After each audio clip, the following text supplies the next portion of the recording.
नमस्कार दोस्तों, आप सभी का study for UPSC PCS channel में स्वागत है। सबसे पहले तो आप सभी का धन्यवाद। 10,000 के करीब में सब्सक्राइबर्स हो गए हैं, है ना। 8 महीने पिछले मेहनत की है मैंने, उसके बाद हुए हैं। ऐसे ही पढ़ते पढ़ते एक दिन वीडियो डाल दिया दिसंबर में, तो आज देखो 10,000 लोगों को पसंद आ गया है वीडियो मेरा, है ना। चलो, थैंक यू सो मच, आप सभी का बहुत बहुत आभार। अच्छे कंटेंट देता रहूँगा मैं, इसका प्रॉमिस करता हूँ। ओके। और एक चीज़ है जो मैं बता रहा हूँ आपको, ये एरिथ्रिया का जो सेट है ना, ये एक्चुअली में इसके साथ एक दिक्कत है। 5वां सेट है आज, इसको तो हम लोग कंप्लीट करेंगे ही, कि इसमें करंट अफेयर ना काफ़ी पुराना है और बहुत सारे लोगों ने इसको प्रैक्टिस किया हुआ है। आज मैं मार्केट गया था तो पता चला मुझे, मार्केट में देखा मैंने, एक नई प्रैक्टिस सेट आई है जिसमें ना आपको नए वाले करंट अफेयर सारे मिल जाएंगे। समझ रहे हो ना मैं क्या कह रहा हूँ। और अभी अभी ही आई है वो, तो उसको हम लोग शुरू करेंगे अगले दिन से। और इसके 5 सेट करने के बाद अगर बच जाएंगे, पहले उसको कंप्लीट करेंगे। उसमें अगर अच्छे क्वेश्चंस होंगे तो, मैंने उसको फिजिकली नहीं देखा है अभी, बस सुना है उसके बारे में। ओके। और अगर उसको वो अच्छा लगा हमें तो इसको हम लोग यहीं पर छोड़ देंगे। उसके बाद बाकी इसके सेट को भी मैं एग्ज़ाम का डेट जैसे आएगा उस हिसाब से मैं कंप्लीट करवा दूँगा। ओके। तो चलिए पहला क्वेश्चन शुरू करते हैं कि ब्लू वाटर पॉलिसी अथवा शांत जल की नीति किस पुर्तगाली गवर्नर ने अपनाया था। और आप लोगों का टेस्ट है ये, तो आप लोगों को वैसे ही प्रैक्टिस करना है और फिर अंत में आपको अपना स्कोर भी बताना है। तो पहला क्या आंसर हो जाएगा, इसका हो जाएगा फ्रांसिस्को डी अल्मेडा, है ना। और अल्मेडा से पहले कौन आया था, अल्मीडा के बाद कौन आया था, तो अल्बुकर्क आया था, है ना। पहले अल्मीरा लाएंगे, फिर उसमें रखने के लिए बुक लाएंगे हम लोग, इसको याद रखना। पहला क्या आंसर हो जाएगा, ए हो जाएगा। भारत में न्याय व्यवस्था का जन्मदाता किसे कहा जाता है, तो दूसरे का आंसर हो जाएगा बी, वॉरेन हेस्टिंग्स को कहा जाता है।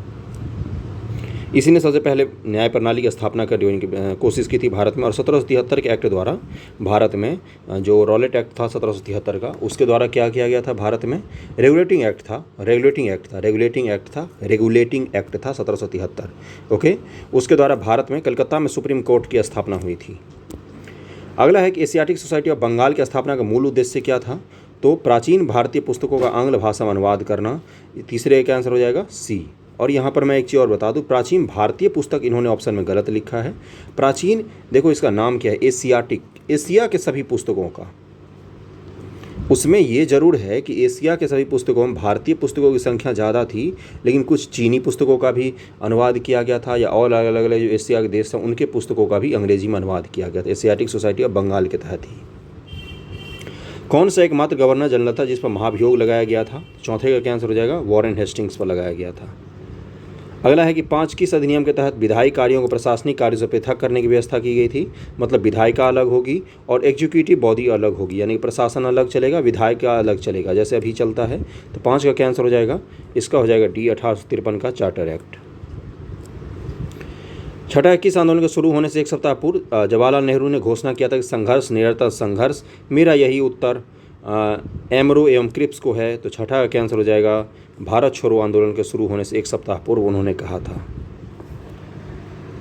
अगला है क्वेश्चन, शिवाजी की कर व्यवस्था निम्नलिखित में से किसके कर व्यवस्था पर आधारित थी। 7 का क्या आंसर हो जाएगा, मलिक अंबर का कर व्यवस्था जो था उसी पर आधारित थी। मलिक अंबर कहाँ का शासक था, आप सबको पता होगा। शिवाजी कर व्यवस्था मलिक अंबर की कर व्यवस्था पर ही थी, और ये कहाँ का था, बहमनी शासक था ये, है ना। बहमनी जब टूटता है ना, बहमनी, तो उसमें अहमदनगर जब बनता है ना, कौन सा, अहमदनगर, बरार, बीदर, ये सब जब बनते हैं ना, तो उसमें अहमदनगर का शासक कौन था, मलिक अंबर। उसी की कर व्यवस्था को अपनाया था शिवाजी, छत्रपति शिवाजी ने। इसका आंसर सी हो जाएगा। 8 है कि वर्ष 1907 के सूरत अधिवेशन में कांग्रेस में नरम एवं गरम दल के बीच विभाजन का निम्नलिखित में कौन सा कारण नहीं था। तो 8 का क्या आंसर हो जाएगा, संविधान सभा के गठन ये कारण नहीं था मूल रूप से नरम गरम में विभाजन का, है ना। 1907 में स्वराज की मांग भी था, राष्ट्रीय शिक्षा नीति की मांग, बहिष्कार की मांग, ये तीनों था। भारतीय राष्ट्रीय कांग्रेस के किस पूर्व अधिवेशन में पूर्ण स्वराज के लिए प्रस्ताव पारित किया गया था। तो 9 का आंसर हो जाएगा सी, लाहौर अधिवेशन में। और लाहौर अधिवेशन कब हुआ था, तो ये 1929 में हुआ था। 1929 के एक्चुअली में नवंबर दिसंबर में, हमेशा दिसंबर में ही कांग्रेस का अधिवेशन होता था, तो उसके दिसंबर में हुआ था। और लाहौर अधिवेशन के अध्यक्ष कौन थे, तो पंडित नेहरू थे। अगला है, महात्मा गांधी ने किसकी स्थापना दक्षिण अफ्रीका में की थी। 10 का आंसर हो जाएगा ई, यानी कि गांधी जी ने 1894 में दक्षिण अफ्रीका में नटाल इंडियन कांग्रेस की स्थापना की थी। और अपने जर्मन सहयोगी कालेख बाग की मदद से टॉल्स्टॉय फॉर्म की भी स्थापना की थी उन्होंने। और उसके बाद 1904 में फिनिक्स आश्रम की भी स्थापना की। और फिर इंडियन ओपिनियन अखबार भी निकाला था। तो एक ए, बी और सी तीनों ही हो जाएगा। अगले क्वेश्चन पे चलते हैं। खिलाफत आंदोलन के संदर्भ में निम्नलिखित कथनों पर विचार करें। चलो करते हैं विचार। खिलाफत आंदोलन 1919-20 में महात्मा गांधी के नेतृत्व में भारतीय मुसलमानों के एक आंदोलन था। सही बताना है तो सही था ये। आपको पता है तुर्की में जो खलीफा था उसको उसके पद से हटा दिया गया था, उसके खिलाफ भारत के मुसलमान आंदोलन करना चाह रहे थे। अगला खिलाफत आंदोलन मोहम्मद अली शौकत अली के नेतृत्व में भारतीय मुसलमानों का एक आंदोलन था। तो दोनों स्टेटमेंट देखी है। 1921 में 396 हड़तालें हुई, जिनमें से 6 लाख कर्मचारी शामिल थे और 70 लाख कार्य दिवसों का नुकसान हुआ था। इसके कौन सा हो जाएगा? इसका हो जाएगा कि तीनों ही कथन सही है भाई, यही तो हुआ था उस समय खिलाफत आंदोलन।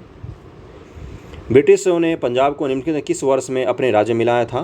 तो इसका आंसर क्या हो जाएगा? 12 का आंसर हो जाएगा सी, 1849 ईस्वी में। 1 मिनट रुक जाओ, मुझे ऊपर वाला क्वेश्चन देख लेने दो। हाँ, खिलाफत आंदोलन है। ओके, अगला है स्वामी दयानंद सरस्वती ने 1875 में आर्य समाज की स्थापना कहाँ पर की थी? तो इन्होंने मुंबई में आर्य समाज की स्थापना की थी और इन्होंने क्या नारा दिया था? वेदों की ओर लौट चलो, वेदों की ओर लौट चलो, है ना। उसके बाद इनकी कौन सी पत्रिका थी? सत्यार्थ प्रकाश, है ना। सत्यार्थ प्रकाश नामक पत्रिका निकालते थे ये राजा राम, इनका नाम है स्वामी दयानंद सरस्वती जी। नए भारत का पैगंबर किसे कहा जाता है? 14 का क्या आंसर हो जाएगा? सी, राजा राम मोहन राय जी को कहा जाता है। अर्थशास्त्र के लेखक कौटिल्य ने वृषल और पाषंड कहकर किसे संबोधित किया है? कौटिल्य ने पूछा है आपसे। तो 15 का आंसर क्या हो जाएगा? बौद्ध, जैन और आजीवक संप्रदायों के अनुयायियों को कौटिल्य ने वृषल और पाषंड कहा है। स्वतंत्रता के पूर्व संध्या पर निम्नलिखित में से किस आंदोलन ने सबसे बड़ा कृषक छापामार युद्ध देखा? स्वतंत्रता से ठीक पहले कौन सा आंदोलन ऐसा हो रहा था? तो 16 का क्या आंसर हो जाएगा? तेलंगाना में ऐसा भीषण आंदोलन चल रहा था हैदराबाद के निजाम के खिलाफ, कम्युनिस्टों का और वहाँ के किसानों का आंदोलन चल रहा था। अरविंद घोष को किस मामले में गिरफ्तार किया गया था? तो 17 का आंसर हो जाएगा? अलीपुर बम कांड जो हुआ था 1909 ईस्वी में, इसके कारण अरविंद घोष जी को गिरफ्तार किया गया। फिर जब इनको जेल से छोड़ा गया, इन्होंने पंडिचेरी में एक स्थापना कर ली आश्रम की और वहीं पर फिर सक्रिय रूप से इन्होंने फिर आंदोलन भाग नहीं लिया और आंदोलन से दूर रहकर आंदोलन को मतलब समर्थन देते रहे थे। नेक्स्ट है, निम्न ब्रिटिश व्यक्तियों से किसने स्वीकार किया था कि 1857 का विद्रोह एक राष्ट्रीय विद्रोह था? बहुत ही इंपॉर्टेंट क्वेश्चन है ये। तो इसका नाम है डिजरेली, बेंजामिन डिजरेली जो था वही होगा। इसका आंसर क्या हो जाएगा? डी आंसर हो जाएगा। अगला है, अभिनव भारत नामक संस्था की स्थापना निम्नलिखित में से किसने की थी? किसकी बात कर रहा है? अभिनव भारत की। पहले इसका क्या नाम था? पहले इसका जो नाम था वो आपको लोगों को बताना है मुझे। चलो मैं ही बता देता हूँ। पहले इसका नाम था मित्र मेला और बाद में 1904 ईस्वी में, 1904 ही है जहाँ तक मुझे याद है, 1904 में इसका नाम बदल दिया था बी.डी. सावरकर जी ने और इसका नाम रख दिया था, क्या रख दिया था? कि अभिनव भारत। भारत की पहली गुप्त संस्थाओं में से एक थी। अगला है कि 1908 में अंग्रेजों द्वारा कैद कर बाल गंगाधर तिलक को कहाँ पर भेजा गया? 1908 में उनको कैद करके भेजा गया था। तो 20 का आंसर क्या हो जाएगा? मांडले। कहाँ पर है ये? तो अभी वर्तमान के म्यांमार में है ना। म्यांमार जो वर्तमान का है बर्मा, वहीं पर है मांडले। अगला, हड़प्पा लिपि के बड़े आकार के 10 चिन्हों वाले एक शिलालेख कहाँ से प्राप्त हुए हैं? तो आपको पता है हड़प्पा की लिपि आज तक पढ़ी नहीं जा सकी। इस पर एक अलग अलग तरीके के चिन्ह बने हुए बड़ा सा एक साइन बोर्ड मिला है, जो कहाँ से मिला है? तो 21 का आंसर हो जाएगा डी, धौलावीरा से मिला है।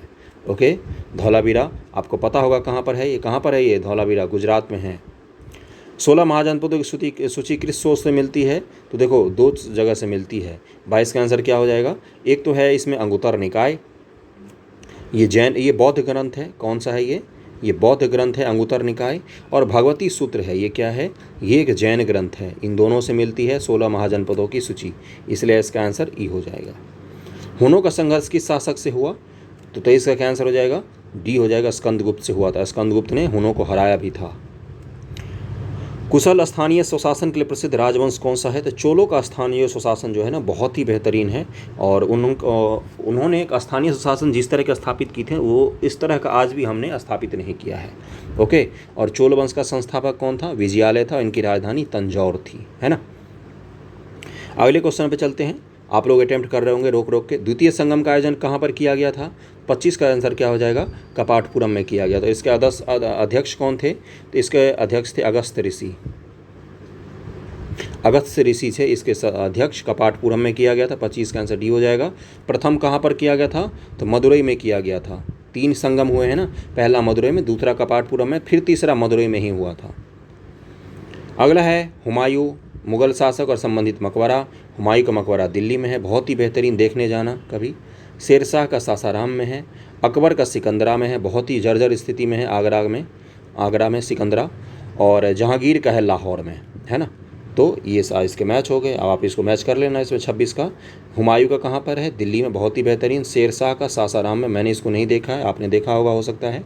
अकबर का सिकंदरा में है, कहाँ पर है ये? आगरा के समीप ही है, बहुत ही जर्जर हालत हो रखी है इसकी। और जहांगीर का कहाँ पर है? लाहौर में। अगला है नादिर शाह का आक्रमण निम्नलिखित में किस मुगल बादशाह के समय में हुआ था? तो 27 का कैंसर हो जाएगा, सी मोहम्मद शाह के समय में हुआ था। इसका नाम क्या है? बड़ा ही रंगीला टाइप का नाम है, मोहम्मद शाह, रंगीला नाम है। 1739 ईस्वी में आक्रमण हुआ था, 1739 में। अगला है निम्नलिखित कौन मुगल साम्राज्य का अंतिम बादशाह था? तो 28 का कैंसर हो जाएगा, 28 का आंसर हो जाएगा बी, बहादुर शाह द्वितीय।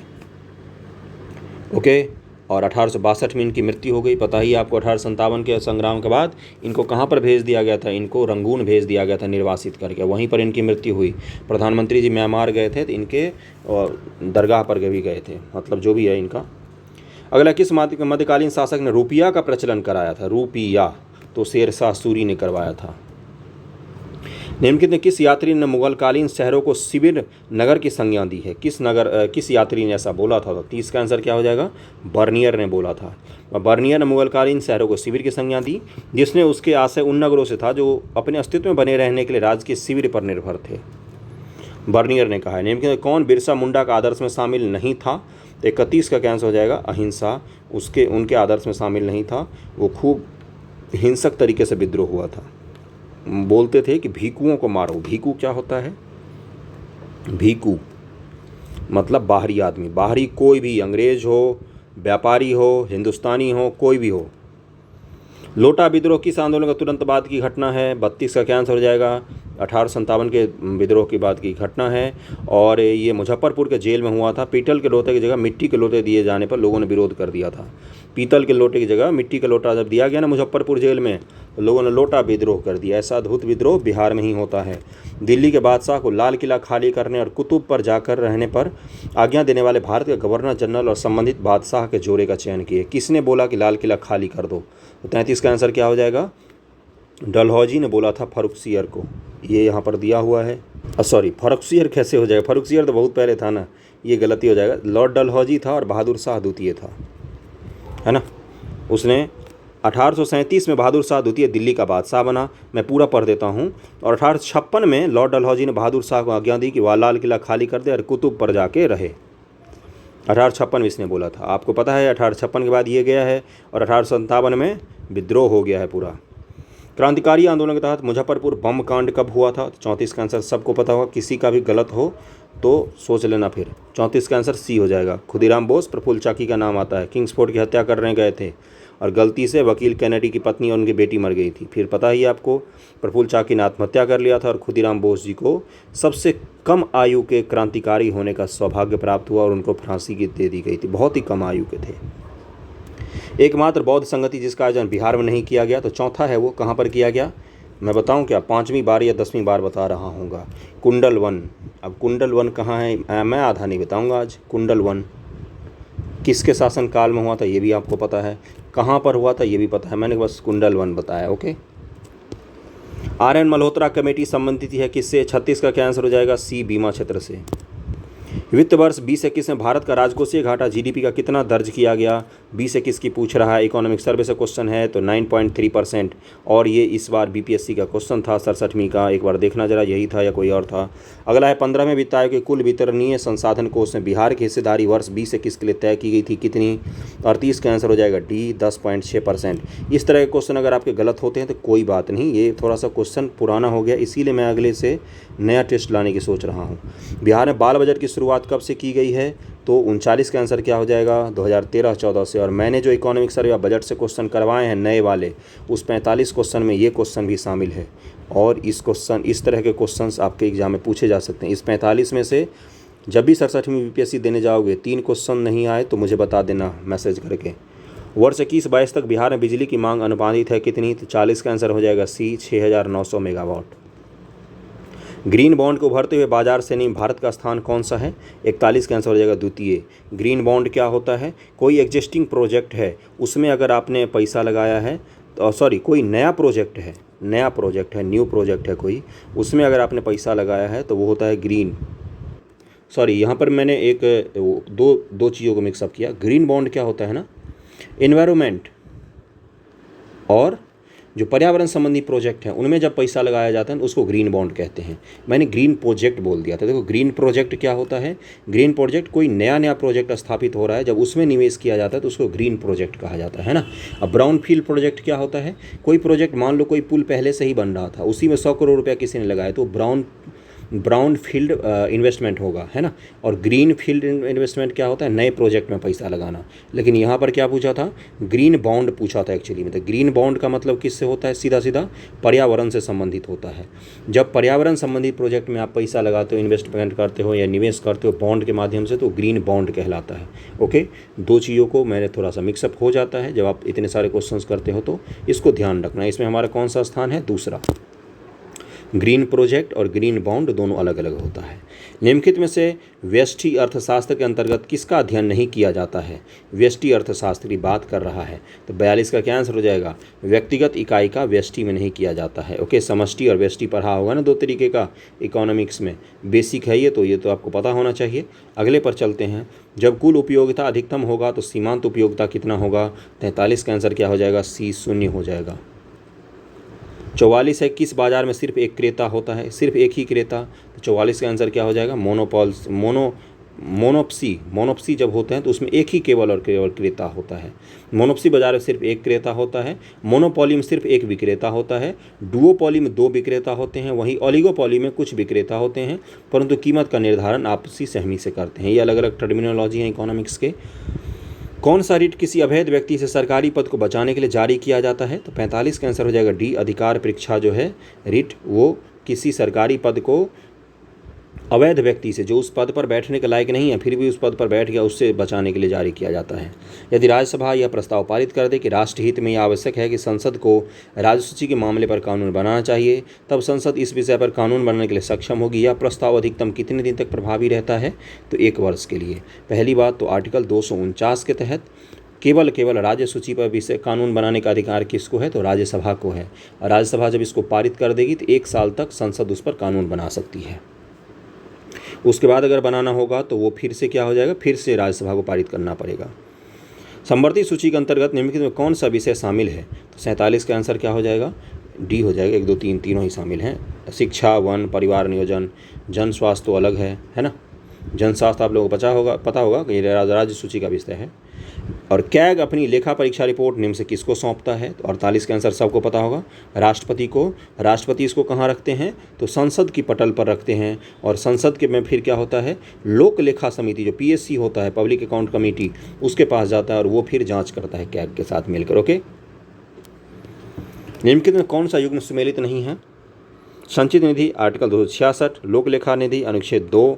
49 का क्या आंसर हो जाएगा, 49 का आंसर दिया हुआ है इसमें ई, यानी कि लोक लेखा समिति 266 सही है।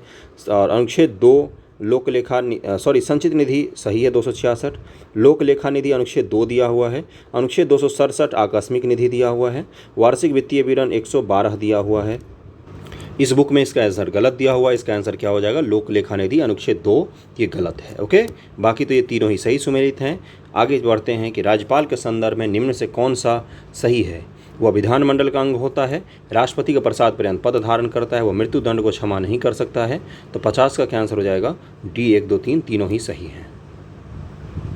51 नंबर है कि सदन के नेता के पद का उपबंध निम्नलिखित में से किसके तहत किया गया है। सदन का नेता, तो 51 का क्या आंसर हो जाएगा, बी। प्रक्रिया और कार्य संचालन विषयक नियम के तहत किया गया है इसका पद का जो उपबंध है वो।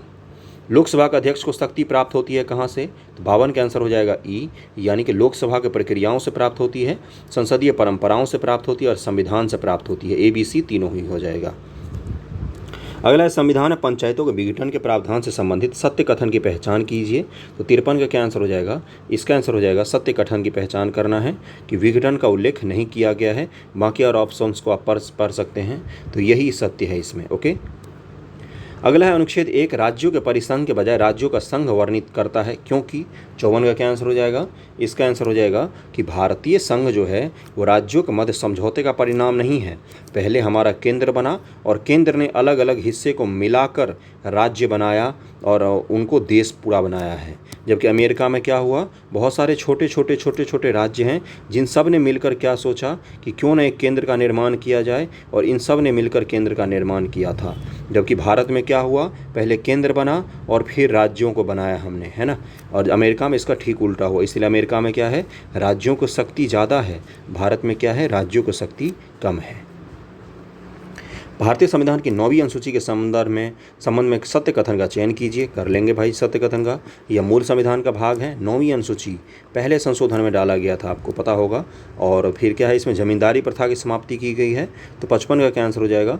55 का आंसर हो जाएगा नहीं, क्या है, सत्य कथन का चयन करना है आपको। तो इसका आंसर क्या होना चाहिए? सबसे सटीक इसका ऐसा ई होना चाहिए, क्योंकि इसमें प्रथम संविधान संशोधन संविधान में शामिल किया गया, ये भी सही हो जाएगा। और इसमें जमींदारी प्रथा की समाप्ति की गई, ये जमींदारी प्रथा की मतलब पूरी समाप्ति नहीं की गई, लेकिन लैंड रिफॉर्म को लागू किया गया। इस तरह से इसका आंसर बी और डी दोनों ही होना चाहिए, है ना, इसलिए सही है। और इसका आंसर ई होना चाहिए 55 का। आगे बढ़ते हैं 56 नंबर पर। निम्नलिखित में किस राज्य की सीमा म्यांमार से नहीं लगती है? बहुत ही आसान क्वेश्चन है। 56 का क्या आंसर हो जाएगा? 56 का आंसर हो जाएगा सी, अरुणाचल प्रदेश की सीमा उससे नहीं लगती है, म्यांमार से। ओके, आगे चलते हैं। और इसमें और कोई है क्या? बिहार की भी तो सीमा नहीं लगती भाई, असम और बिहार दोनों की नहीं लगती। ये आंसर हो जाएगा 56 का, ये आंसर। आगे चलते हैं। मालवा का पठार किस राज्य का हिस्सा नहीं है? मालवा का पठार आपको पता है कहाँ पर है? गुजरात, एमपी और थोड़ा सा राजस्थान का भाग आता है ना। इसको क्या बोलते हैं? मालवा का पठारी क्षेत्र है ये, है ना, गोल गोल सा आता है उसमें, जिसमें मुख्य रूप से राजस्थान, मध्य प्रदेश और गुजरात ही आता है। तो इसमें कौन सा हो जाएगा? महाराष्ट्र में मालवा का पठार नहीं आता। मालवा बड़ा ही उपजाऊ क्षेत्र है। अगला है हल्बी हलवा जनजाति किस राज्य में निवास करते हैं? तो 58 का क्या आंसर हो जाएगा? ये छत्तीसगढ़ में निवास करते हैं। 59 है कि भारत का कौन सा राज्य जैविक खाद्य उत्पादों का सर्वाधिक उत्पादन करता है? तो 59 का क्या आंसर हो जाएगा? इसका आंसर हो जाएगा सी, इसका आंसर हो जाएगा मध्य प्रदेश। 59 का हो जाएगा मध्य प्रदेश करता है। 60 है कि नामदफा बाघ आरक्षित क्षेत्र कहाँ पर है? तो नामदफा पूछा है आपसे, बहुत ही आसान क्वेश्चन है। इसके ये कहाँ पर है? तो ये अरुणाचल प्रदेश में है। ओके, 61 नंबर क्वेश्चन पर चलते हैं अब हम लोग कि भारत में टाइगर राज्य के नाम से जाना जाता है किसको? आपको पता ही है टाइगर सबसे ज़्यादा कहाँ पर है? तो मध्य प्रदेश में है। और दूसरे स्थान पर कौन आता है? तो कर्नाटक आता है टाइगरों की संख्या में। ओके, तीसरे पर उत्तराखंड आता है। अगला है भारत की सबसे बड़ी कृत्रिम झील कौन सी है? तो 62 का क्या आंसर हो जाएगा?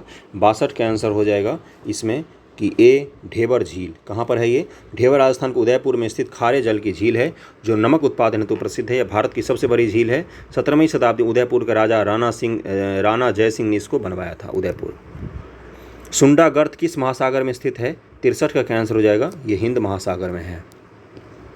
निम्नलिखित नदियों में से कौन सी विषुवत रेखा को 2 बार पार करती है? तो 64 का आंसर हो जाएगा ए, जायरे नदी पार करती है। 65 है कौन सा गर्म धारा है? गर्म धारा पूछा है आपसे, तो 65 का क्या आंसर हो जाएगा? इसका आंसर हो जाएगा ब्राज़ील की जो धारा है वो गर्म जलधारा है। जलधाराएं जो समुद्र में बहती हैं ना, उनके बारे में पूछ रहा है। अगला है कि इनमें से कौन सी घाटी हिमालय क्षेत्र में स्थित है? तो 66 का आंसर हो जाएगा सी, फूलों की घाटी कहाँ है? उत्तराखंड में है ये। ओके, चमोली डिस्ट्रिक्ट के आसपास है। 67 पे चलते हैं कि इनमें से पहाड़ियों का उत्तर से दक्षिण में क्रम लगाना है आपको। आरावली, गिरनार, सतमाला और अन्नाईमुडी। तो 67 का आंसर क्या हो जाएगा? यही हो जाएगा, यही आंसर है इसका। आरावली, उसके बाद से गिरनार, उसके बाद सतमाला और फिर अन्नाईमुडी। आरावली कहाँ है? राजस्थान में। गिरनार गुजरात में। सतमाला महाराष्ट्र में। अन्नाईमुडी तो बिल्कुल दक्षिण भारत में हो गया। इनमें से कौन परियोजना चेनाब नदी पर नहीं है? ये पूछा है आपसे। तो 68 का आंसर हो जाएगा तुलबुल परियोजना जो है ये चेनाब नदी पर नहीं है, ये झेलम नदी पर है। उत्तर पूर्वी मानसून से सबसे अधिक वर्षा प्राप्त करने वाला राज्य कौन सा है? उत्तर पूर्वी मानसून की बात कर रहा है, तो तमिलनाडु राज्य है जो सबसे ज़्यादा वर्षा प्राप्त करता है लौटते हुए मानसून से, उत्तर पूर्वी मानसून से। और यहाँ पर बाढ़ आती है ठंड के महीनों में। वेलाडिला खान किसके लिए प्रसिद्ध है? तो 70 का क्या आंसर हो जाएगा? वेलाडिला खान जो है ये लौह अयस्क के लिए प्रसिद्ध है। इनमें गुजरात का बंदरगाह शहर नहीं है कौन सा? तो 71 का क्या आंसर हो जाएगा? ए, जामनगर। बाकी तो पोरबंदर, भावनगर, कांडला ये तीनों ही जो हैं वो बंदरगाह वाले शहर हैं। इनमें से कौन सा शहर मेगा सिटी के अंतर्गत नहीं आता है? तो इसका आंसर क्या हो जाएगा? 72 का डी, चेन्नई। इनमें से कौन सुषुप्त ज्वालामुखी है? तो 73 का आंसर क्या हो जाएगा? फ्यूजियामा। ये कहाँ है? तो ये जापान में है फ्यूजियामा। ओके। और माउंट एटना कहाँ पर है? तो इटली में है। कोटोपैक्सी कहाँ है? इक्वाडोर में है। और बैरन द्वीप तो अपने भारत में ही, और ये सक्रिय ज्वालामुखी है, अपने भारत में भी एक सक्रिय ज्वालामुखी है, अंडमान निकोबार द्वीप समूह के पास में। ओके, उत्तरी अंडमान के भी उत्तर में है हल्का सा। शरीर से हृदय की ओर रक्त ले जाने वाली रक्त वाहिनी को क्या कहा जाता है? जो शरीर से हृदय में ले जा रही है, यानी कि शरीर से हृदय में, है ना। और एक हृदय से पूरे शरीर में ले जाती, वो अलग होती है। तो 74 का आंसर हो जाएगा, इसको सिरा कहा जाता है। शरीर से हृदय की ओर ले जाने वाली रक्त वाहिनी को सिरा कहते हैं, जबकि हृदय से शरीर की ओर ले जाने वाली को क्या कहते हैं? धमनी। हृदय से शरीर तो धमनी, और शरीर से हृदय की ओर तो सिरा। एक महिला जिसका रक्त समूह O है तथा वह B समूह के रक्त वाले पुरुष से शादी करती है, तो बच्चे का रक्त समूह क्या होगा? तो 75 का क्या आंसर हो जाएगा?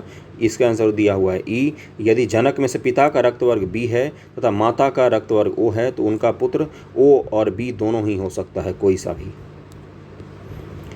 सफ़ेद फेफड़ा रोग किस उद्योग के मजदूरों में अधिक होता है? सफ़ेद फेफड़ा रोग है, तो 76 का आंसर हो जाएगा, रुई उद्योग के जो मजदूर होते हैं उनको ये बीमारी होती है। मछली के मूत्र में पाए जाने वाला अपशिष्ट पदार्थ होता है क्या? तो 77 का आंसर क्या हो जाएगा? अमोनिया पाया जाता है उसमें। अगला है, निम्नलिखित में कौन मानव गुर्दे का सामान्य कार्य नहीं है? तो 78 का क्या आंसर हो जाएगा? 78 का आंसर हो जाएगा ए, रक्त में शर्करा की मात्रा का नियंत्रण। ये मानव गुर्दे का सामान्य कार्य नहीं है, ये अग्नाशय का काम है। अग्नाशय में क्या होता है? इंसुलिन रहता है जो शर्करा की मात्रा को नियंत्रित करता है। वृक्क रोग किस प्रदूषक के कारण मानवों में होता है? वृक्क रोग तो 79 का क्या आंसर हो जाएगा? कैडमियम के कारण होता है वृक्क रोग। वृक्क रोग कैडमियम के कारण मानवों में होता है। कोबाल्ट 60 का प्रयोग करके कैंसर का उपचार किया जा सकता है। न्यूनतम संभव ताप कितना हो सकता है? तो 80 का क्या आंसर हो जाएगा? -273 डिग्री सी न्यूनतम संभव ताप है अभी तक। अंतरिक्ष यात्री स्पेस में सीधा खड़ा नहीं रह सकता, इसका मुख्य कारण क्या है? 81 का आंसर हो जाएगा बी, गुरुत्वाकर्षण की अनुपस्थिति है। बहुत ही आसान क्वेश्चन। जब लाल, हरा और नीला प्रकाश पुंज किसी एक ही बिंदु पर पड़ेंगे तो संयुक्त रूप से कौन सा प्रकाश दिखाई देगा? लाल, रेड और ग्रीन और फिर ब्लू, इन तीनों को आपको मिलाना है। तो 82 का क्या आंसर हो जाएगा? तब काला रंग दिखाई देता है। 83 पर चलते हैं, इनमें से क्या होगा यदि साधारण नमक पानी में मिलाया जाए? तो 83 का क्या आंसर हो जाएगा? क्वथनांक और गलनांक जो हैं दोनों ही बढ़ जाते हैं। जब साधारण नमक को हम पानी में मिलाते हैं ना, तो क्वथनांक और गलनांक दोनों बढ़ जाएगा। दीर्घ रेडियो तरंग पृथ्वी के वायुमंडल में किस सतह से परावर्तित हो जाता है? ये पूछा है आपसे। तो 84 का क्या आंसर हो जाएगा? आयन मंडल से परावर्तित होता है दीर्घ रेडियो करण, है ना। दीर्घ रेडियो किरण जो होता है वो आयन मंडल से परावर्तित होता है, तभी तो रेडियो चल पाता है ना। 100 वाट का इलेक्ट्रिक बल्ब 10 घंटा जलता है, इसके द्वारा कितनी इलेक्ट्रिसिटी बिल आएगा? यदि उपभोग का दर 6 रुपये प्रति मिनट है तो क्या होता है? तो 100 मतलब क्या होता है कि 100 वाट बल्ब द्वारा प्रयुक्त ऊर्जा बराबर 10 घंटा समय। तो 100 को 10 से मल्टीप्लाई कर दो, 1000 वाट घंटा हो जाएगा, यानी कि 1 kg वाट है। 1 kg वाट घंटा है तो 1 यूनिट ही तो हुआ ना, तो अतः 1 यूनिट का बिल 6 रुपये ही आएगा। बहुत ही आसान क्वेश्चन था ये, तो सबसे आसान क्वेश्चन यही होता है। 1000 ही तो वाट जल रहा है ना, 1000 ही वाट का तो खपत हो रहा है ना वहाँ पर। ट्रांसफार्मर परिवर्तित करने की एक युक्ति क्या है? परिवर्तन करने की एक युक्ति है। किसको? ट्रांसफार्मर किसको किस में बदलता है? 86 का क्या आंसर हो जाएगा? AC को DC में बदलता है ट्रांसफार्मर, और DC को AC में कौन बदलता है? ओके, तो इसमें आंसर दिया हुआ है क्या? AC to DC transformer. यहाँ पर ये गलत दिया हुआ है, मैं आपको बता दूँ। ट्रांसफार्मर एक्चुअली में क्या करता है ना, हाई वोल्टेज को लो वोल्टेज में बदलता है। आई रिपीट, हाई वोल्टेज को लो वोल्टेज में, लो वोल्टेज को हाई वोल्टेज में कन्वर्ट करने का काम करता है मूल रूप से ट्रांसफार्मर। AC को DC में बदलने का काम करता है रेक्टिफायर, और DC को AC में बदलने का काम करता है इन्वर्टर, जो आपके घर में लगा रहता है इन्वर्टर। बैटरी जब चार्ज होता है तो बैटरी के चार्ज होने के बाद क्या होता है कि फिर से आपके घर में तो AC करंट आता है, DC नहीं आता है ना मुख्य रूप से। तो जो AC होता है DC टू AC इन्वर्टर बदलता है, और AC को DC में रेक्टिफायर नामक एक डिवाइस होता है वो बदलता है। ट्रांसफार्मर किसी को किसी में बदलता नहीं है। मूल रूप से अगर हाई वोल्टेज आता है तो उसको लो वोल्टेज में बदलता है, और लो को हाई वोल्टेज में बदलता है। इसीलिए गांव के बाहर ट्रांसफार्मर लगे होते हैं कि जो उस पर जो 11,000 का तार आता है लाइन का, उसको वो कम करके आपके घरों तक पहुंचाने का काम करता है मुख्य रूप से। ट्रांसफार्मर का काम मुख्य रूप से यही होता है, इसको ज़रूर ध्यान में रखना, इस बुक में गलत दिया हुआ है। 87 पर चलते हैं, इनमें तीव्र मेमोरी होती है, इनमें सबसे तीव्र मेमोरी मतलब फास्ट कौन सा काम करती है, तो रोम दिया हुआ है ना, ये दिया हुआ है। कैश मेमोरी को CPU मेमोरी भी कहते हैं और कैश मेमोरी का एक्सेस टाइम बहुत कम होता है। मूल रूप से रोम दिया हुआ है यहाँ पर आंसर। कौन सा मिलान सही नहीं है, 88 का आंसर क्या हो जाएगा, 88 का आंसर दिया हुआ है ई, यानी कि सोलर सेल ऊर्जा को उष्मा को विद्युत उष्मा में परिवर्तित करती है, उष्मा से विद्युत उष्मा, ये सही है। उसके बाद से क्या है कि लाउड स्पीकर विद्युत को ध्वनि में बदलती है, बिल्कुल सही है ये भी। उसके बाद द्रव्यमान से उष्मा न्यूक्लियर रिएक्टर, द्रव्यमान से उष्मा, ये भी सही है। और रासायनिक से उष्मा परिवर्तन ईंधन का जलना, ये भी सही है, इसलिए इसका आंसर ई हो जाएगा। BARC क्या है, तो भाभा एटॉमिक रिसर्च सेंटर है, इसका आंसर क्या हो जाएगा, Bhabha atomic research centre, BARC. 90 नंबर है कि तत्वों एवं यौगिकों के अणुओं को किसके द्वारा दर्शाया जाता है, तो 90 का क्या आंसर हो जाएगा, रासायनिक सूत्र के द्वारा दर्शाया जाता है। जल के बीकर में बर्फ़ पिघलता है तो बीकर में जल का स्तर क्या हो जाएगा, 91 का क्या आंसर हो जाएगा, वही रहेगा, क्योंकि जल तो उतना ही था ना जितना जम गया है। और ये क्या हो जाता है, जमने के बाद इसकी बर्फ़ जो होता है वो फैल जाता है और फिर पिघलने के बाद वो फिर से पानी अवस्था अपनी में आ जाता है। शक्कर के घोल का तापमान बढ़ने शक्कर की विलेयता क्या होगी, तो 92 का क्या आंसर हो जाएगा, 92 को हो जाता है, बढ़ती है शक्कर की विलेयता। ओके, मुख्य रूप से जल का डेंसिटी ज़्यादा होता है ना, इसलिए उसके ऊपर बर्फ़ तैरता रहता है, बर्फ़ हल्का होता है, बर्फ़ फैल जाता है, इसलिए डेंसिटी उसका लो होता है बर्फ़ का। और जब बर्फ़ फिर से पिघलता है तो फिर वो डेंसिटी अधिक होने का, अगर जल कम क्षेत्रों में ही अट जाती है पूरी की पूरी। समझ रहे होगा, मैं सामान्य भाषा में समझा रहा हूँ, साइंटिफिक में भी समझा सकता हूँ, लेकिन समझ में नहीं आता है बहुत सारे लोगों को। रक्त कैंसर ल्यूकेमिया के रोकथाम में उपयोग किए जाने वाला रेडियो समस्थानिक कौन सा है, तो कौन सा यूज करते हैं हम रक्त कैंसर के लिए, पूछ रहा है, तो फॉस्फोरस 32 का यूज़ किया जाता है। नेक्स्ट है कि कपड़े साफ़ करने में प्रयोग होने वाला डिटर्जेंट कौन सा है, तो 94 का क्या आंसर हो जाएगा, इसका हो जाएगा सल्फोनेट, ए आंसर हो जाएगा। 95 नंबर पर चलते हैं कि ब्लड ग्रुप की खोज किस व्यक्ति ने की थी, 95 का आंसर क्या हो जाएगा, लैंडस्टीनर ने की थी, डी हो जाएगा। 96 है कि ऑक्सीजन संचरण का मानव शरीर में सही क्रम क्या है, तो इसका आंसर हो जाएगा सी, फेफड़ा रक्त फिर ऊतक, टिश्यू में जाता है, सबसे पहले फेफड़ा फिर रक्त फिर टिश्यू तक जाता है। ओके, 97 है कि निम्न से कौन सा युग्म सही मिलान है, देखते हैं भाई, vitamin B1 biotin, vitamin B2 niacin, vitamin B12 cyanocobalamin, vitamin K फिलोक्यूनोन, तो इसका आंसर दिया हुआ है यहाँ पर ई, यानी कि विटामिन B1 का साइंटिफिक नाम थायमीन है, B1 का थायमीन है, बेरी रोग होता है इससे। विटामिन B3 का नाम क्या है, नियासिन नाम है, ये सही है। उसके बाद से साइनोकोबालामिन एवं विटामिन K का क्या है, विटामिन B12 का भी सही है, तो यानी कि बी और सी तो सही है। और विटामिन K का क्या नाम है, फिलोक्यूनोन, है ना, तो इसलिए इसका आंसर क्या हो जाएगा, ई हो जाएगा, यानी कि B, C, D तीनों ही सही हैं। और बायोटीन जो नाम है, बायोटीन जो इसमें लिखा हुआ है, वो बायोटीन किसका नाम होता है, तो B7 का नाम होता है। ओके, ध्यान में रखना, इसका आंसर क्या हो जाएगा, ई हो जाएगा। वीडियो पॉज करके अटेम्प्ट जरूर करना दोस्त।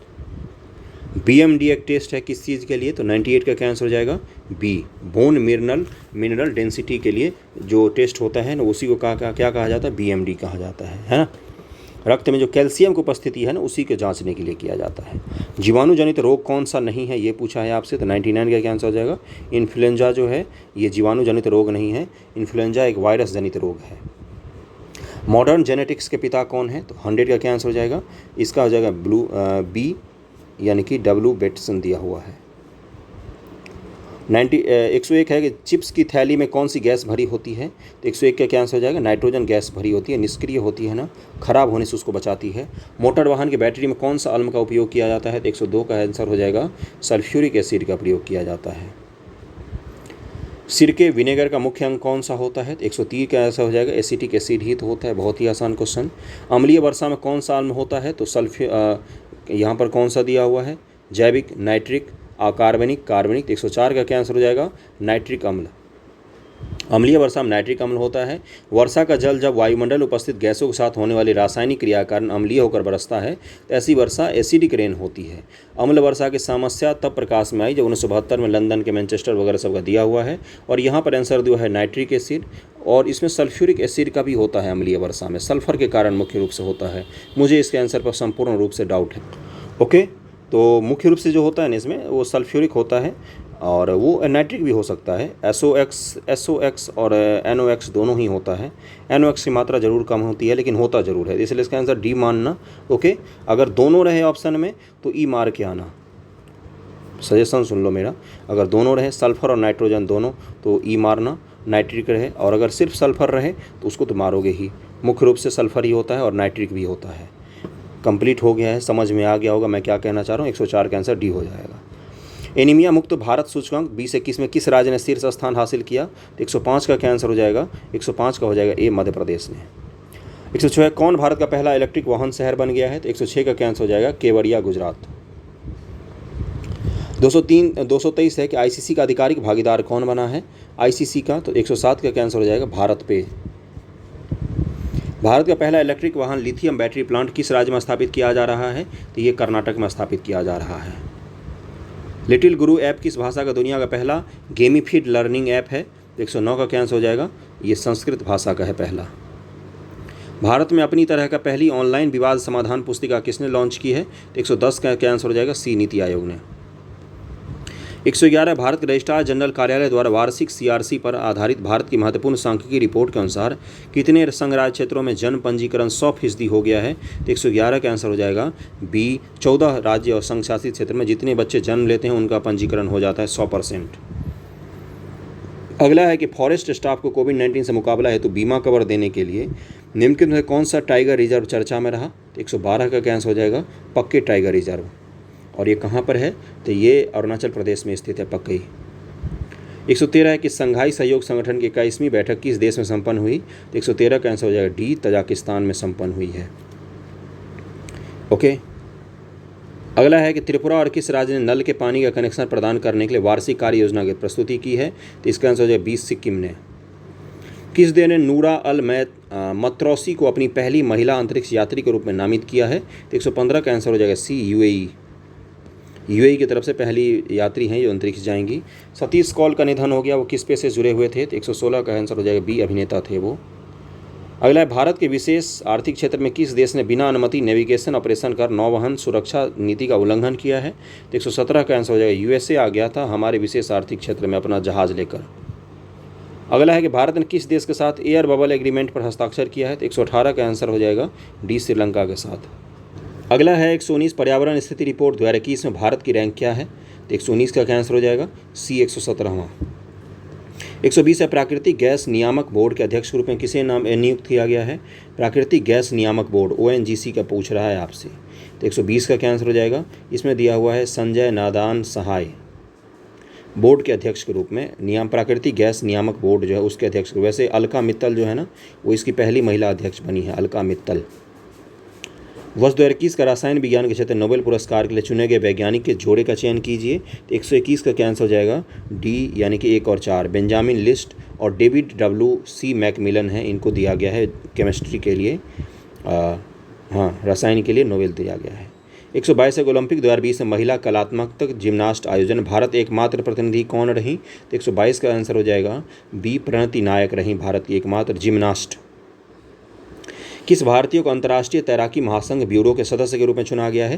तो 123 का आंसर हो जाएगा बी, वीरेंद्र नानावटी अंतर्राष्ट्रीय तैराकी महासंघ के ब्यूरो के सदस्य के रूप में। किस भारतीय ट्रांसजेंडर इंटरनेशनल ब्यूटी क्वीन ने इम्प्रेस अर्थ 2021-22 का खिताब जीता है? तो 124 का आंसर हो जाएगा सी, नाज पोसी ने जीता। 125 है कौन सा भारतीय फुटबॉलर दूसरा सबसे अधिक सक्रिय अंतर्राष्ट्रीय गोल स्कोरर बन गया है? दूसरा पूरे वर्ल्ड में अंतर्राष्ट्रीय स्तर पर। तो 125 का क्या आंसर हो जाएगा? सुनील छेत्री हैं ये, समझे ना, दूसरे देश में अपना हीरो ढूंढते, अपने देश में ही अपना हीरो है। टोक्यो ओलंपिक 2020 में नौकायन प्रतियोगिता में भाग लेने वाली भारत की प्रथम महिला खिलाड़ी निम्नलिखित में से कौन है? तो 126 का क्या आंसर हो जाएगा? 126 का आंसर जो दिया है इस बुक में वो दिया है सी, नेत्रा कुमानन। ओके, अगला है 127 कि पीरामल फाउंडेशन के सहयोग से सुरक्षित हम सुरक्षित तुम अभियान किसने शुरू किया है? इसका हो जाएगा बी, नीति आयोग ने। भारतीय नौसेना को 24 MK-60 Romeo multi role helicopter में से 2 का पहला सेट किस देश से प्राप्त हुआ है? रोमियो नामक हेलीकॉप्टर है जो नौसेना के लिए बनाया गया खास तौर से। हमने कहाँ से प्राप्त किया है? तो ये हमने प्राप्त किया USA से, अमेरिका से। अगला है मधुबनी जिले के सतघरा विद्यापति जीविका महिला सरकारी समिति को अंतर्राष्ट्रीय महिला दिवस पर किस मंत्रालय ने राष्ट्रीय पुरस्कार से सम्मानित किया गया? मधुबनी जिले के है ये सतघरा विद्यापति जीविका महिला सहकारी समिति है। तो 129 का क्या आंसर हो जाएगा? इसको राष्ट्रीय ग्रामीण विकास मंत्रालय जो है उसने सम्मानित किया है इनको। ओके। बिहार के किस जिले में बंदर बगीचा और चिड़ियाघर का निर्माण किया जाएगा? 130 का आंसर हो जाएगा अररिया। पहला जू कहाँ है बिहार में? तो पटना। दूसरा कहाँ बनेगा? अररिया में। लघु बचत की श्रेणी में बिहार के 3 शेष जिलों में निम्नलिखित कौन सा जिला नहीं है? 131 का आंसर हो जाएगा सी, बेगूसराय जिला नहीं है। 132 है कि बिहार में जल जीवन हरियाली मिशन का शुभारंभ कब किया गया? 132 का आंसर हो जाएगा सी, 2 अक्टूबर 2019 को किया गया। 133 है कि 1937 में चुनाव में कांग्रेस की जीत के बाद श्री कृष्ण सिंह जी ने बिहार में सरकार का पहले गठन क्यों नहीं किया था? ये सबको पता होगा। इसका आंसर हो जाएगा बी, वे मंत्रियों के वैधानिक कार्य में राज्यपाल से हस्तक्षेप नहीं करने का आश्वासन चाहते थे, इसीलिए उन्होंने सबसे पहले सरकार नहीं बनाई थी। आपको पता होगा। और मोहम्मद यूनुस ने सरकार बना लिया था, है ना। अगला है बिहार प्रादेशिक सम्मेलन का प्रथम अधिवेशन निम्नलिखित में से किस स्थान पर किया गया था? 134 का आंसर हो जाएगा बी, पटना में किया गया था।